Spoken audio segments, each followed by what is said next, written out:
বাংলাদেশি দর্শকদের অভিযোগ, খেলা নয়, এ যেন চলছিল এক নীল নকশা। স্বাগতিক মালদ্বীপকে ফাইনালে তুলতেই হবে, এমন এক অলিখিত নিয়ম নিয়েই যেন মাঠে নেমেছিলেন রেফারি। তাদের দাবি, একের পর এক বিতর্কিত ফাউল, চোখ বন্ধ করে রাখা অন্যায় সিদ্ধান্ত আর চরম পক্ষপাতিত্বে বিষিয়ে উঠল পুরো ম্যাচ। মাঠের ফুটবলকে বুড়ো আঙুল দেখিয়ে রেফারির এমন নির্লজ্জ রূপ দেখে গ্যালারিতে থাকা টাইগার ভক্তদের ক্ষোভের আগুন তখন রূপ নিয়েছে দাবানলে।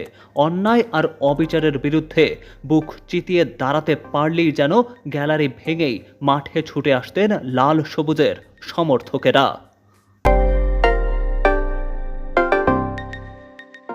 বাংলাদেশ সমর্থকদের দাবি, শেষ মুহূর্তে এসে রেফারিংয়ের নামে যা হলো তাকে দৃষ্টিকটু বললেও হয়তোবা কম বলা হবে।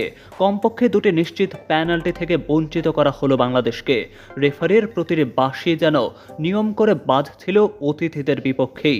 এমন অবিচার দেখে মাথা ঠিক রাখতে পারেননি ডাগআউটে বসে থাকা বাংলাদেশি দর্শক মিরাজুল। রাগে ক্ষোভে ফেটে পড়েন তিনি। আর আলামিন তো নিজের আবেগ ধরে রাখতেই পারলেন না। চোখের সামনে অন্যের এমন মহোৎসব দেখে প্রতিবাদের আগুনে জ্বলে উঠেই ধাক্কাই মেরে বসলেন রেফারিকে। উত্তেজনার পারদ চড়ে গেল আকাশচুম্বী। ফুটবল মাঠ মুহূর্তেই রূপ নিল রুদ্ধশ্বাস কোনো এক এল ক্লাসিকোর রণক্ষেত্রে। গ্যালারির চিত্রটা ছিল আরও অগ্নিগর্ভ। দেশপ্রেম যাদের রক্তের শিরায়, তারা এই অবিচার মুখ বুজে সইবেন কি করে? রেফারির একের পর এক অন্যায্য সিদ্ধান্তের প্রতিবাদে ফেটে পড়েন হতাশ ও ক্ষুব্ধ সমর্থকেরা। এক পর্যায়ে নিজেদের ধরে রাখতে না পেরে গ্যালারিতে চড়াও হন তারা।